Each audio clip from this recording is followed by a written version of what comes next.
So I want to go over a game between Green Red Marvel and the Temur version of Marvel. So this is game 3, and my opponent's on the play. I think this is a keep. He starts off with Vessel, and I also play Vessel. Turn 2, he plays Puzzle Knot. So I have a choice here between cracking my Vessel or playing Puzzle Knot. I think Puzzle Knot's better in case I draw a Marvel next turn. Then I can activate my Marvel on turn 4. So he passes, which is a little bit worrying. It means he could potentially activate Marvel next turn. My choices here are either Tireless Tracker or Appetite, or leave up Appetite, or crack one of these permanents. I think I want to leave my mana open in case he plays Marvel. That's kind of the worst case scenario for me. I might lose out some damage by not playing Tracker right away, but usually this matchup's not about damage. It's usually about like who gets to Emrakul faster. So I pass. And he cracks his Puzzle Knot end of turn, which is worrying. And so it's his turn 4. He plays Marvel, activates it right away, and does not hit an Eldrazi, which is really good. So his version plays Ulamog, which, I mean, whether he hits Ulamog or Emrakul at this point doesn't really matter. He pretty much would instantly win the game. So, although Ulamog is slightly better, because it's really, really hard to deal with. So he plays Whirler Virtuoso, and I obviously want to kill his Marvel. Now it's my turn. I think I want to put up a clock. I want to try to put him under some pressure with Tireless Tracker. If he doesn't have another Marvel, I'm in really good shape, actually, because Tireless Tracker will just take over the game. So on his turn, he plays another Whirler. So far, a good sign for me. He doesn't have any more Marvels.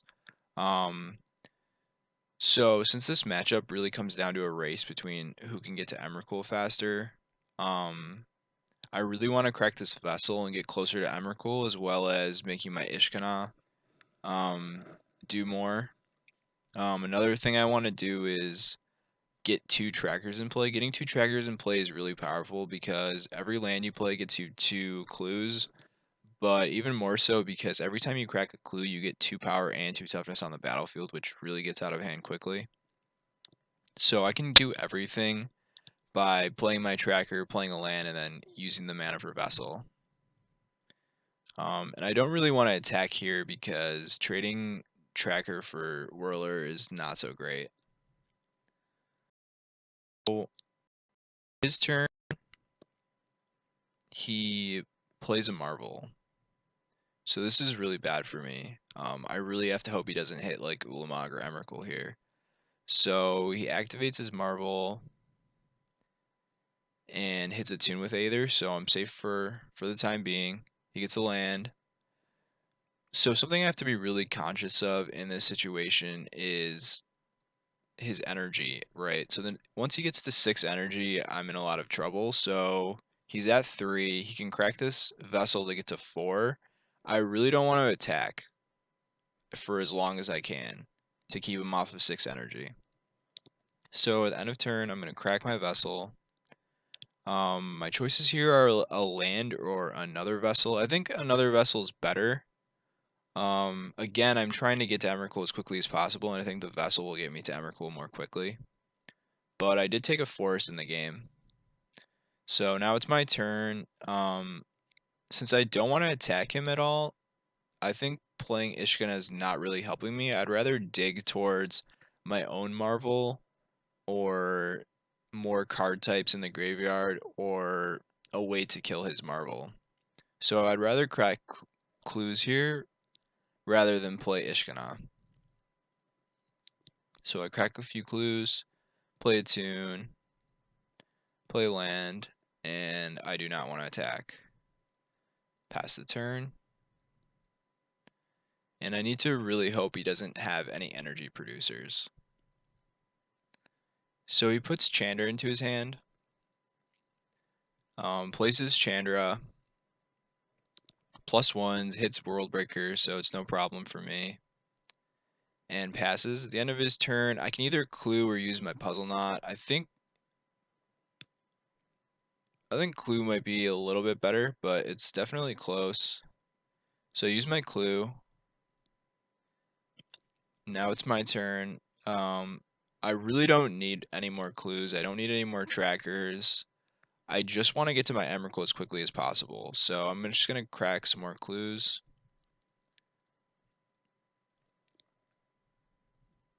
I draw a land, play my servant, play a land so I can activate my Woodweaver's puzzle knot at the end of his turn, and that'll put me up to 5 card types so I can play Emrakul in the next turn. And again, I don't want to attack here because I don't want to give him any energy. So I have to try to fade another turn. He activates Chandra, hits a land, so I'm safe for another turn, which is great because now I can play Emrakul. So at the end of his turn, I'm going to crack my Woodweaver's puzzle knot, play land for my turn, and play Emrakul. He has a ceremonious rejection, but that's not a problem. I'm more interested in using up his energy when I take his turn. So I'm going to pass. End of turn, he uses up 4 energy, so I can't activate his Marvel so easily. And now I'm taking his turn. And his hand is a negate Ulamog Ulamog. And he draws Ishkanar for the turn. So, really quickly, I'm going to talk about the differences between the two decks. So, his deck opts to play Ulamog instead of Emrakul. So, it's playing 3 Ulamogs in the main deck and 1 in the sideboard if it's the list that I think it is. Ulamog is, I think, slightly stronger if you hit it off of Marvel, but in situations like this, it's really terrible. So he has 2 stuck in his hand, and if he had Emrakul instead, he would have been able to cast Emrakul and would have probably pretty easily won the game. So that's a real downside of Ulamog here, and it shows up. So I'm taking his turn. I'm going to kill his own creature, use his Aether Hub to take away 1 energy and suicide one of his guys.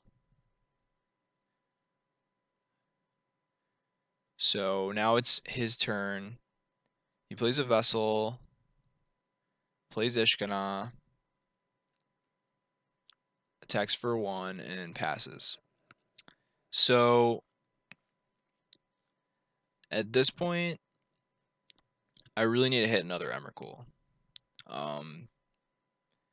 which is kind of the story of the game. And so I'm going to start cracking clues, searching for Emrakul, or a Marvel, or some way to deal with his Marvel. There is 1 Appetite left in my deck. So I draw a land, crack another clue, draw Aetherworks Marvel. So I have 6 mana now, so I can play my Chandra, add 2 mana, and play Marvel. So that's going to be the play. I play Chandra, play Marvel, and activate my Marvel looking for Emrakul, and I do find an Emrakul here. There's also a World Breaker, but Emrakul is exactly what I want. I want to suicide his team and use up all his energy on his Marvel and also use up his Vessel. So I play Emrakul, draw a Servant for his turn, so I'm just going to suicide his team, use up his Vessel, take nothing, suicide his team. I'm going to play the Servant, and I'm going to activate Aetherworks Marvel. So I spin the Aetherworks Marvel. There's Emrakul, Woodweavers, and Chandra. And I'm just going to choose to play none of them. I'll use up 1 energy with the Aether Hub, and I will shoot one of his own guys with Chandra. So now his hand's Ulamog, Ulamog, Negate. Um, he has 6 lands and Chandra, so if he gets 2 more lands, he could potentially play one of his Ulamogs. But now I'm in a really good position. He plays a land, so I know exactly what his hand is. It's negate into Ulamogs. And now I just have lethal because I can Chandra one of his creatures and pump up my trackers, and I can get 26 damage through. So that's the play here. I kill one of his spiders,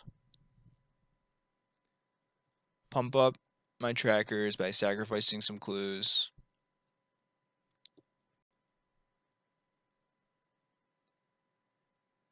and he scoops. So that's kind of how this matchup goes. Their deck has a few nice advantages, like they can hit Ulamog off of Marvel. They also play negate and ceremonious rejection, so they have ways to counter our Marvel. But one of the real downsides of this deck is the fact that Ulamog can get stuck in your hand, and that's exactly what happened this game. He had 2 Ulamogs stuck in his hand, and I've seen it happen in other times I've played against this deck, so I think the jury's still out as to which version is better. Um, but the blue version is nice. I do really like Whirler Virtuoso as a good way to use your energy when you don't draw Marvel. There's lots of times you're playing the deck and you have like 15 energy, but you don't have anything to do with it. So, and the blue splash is really easy in this deck. Between Aether Hub, Attune, Vessel, Evolving Wilds, it's not hard to add a slight blue splash to the deck. So that was the game. Hope you guys enjoyed this, and I'll see you guys on the next episode.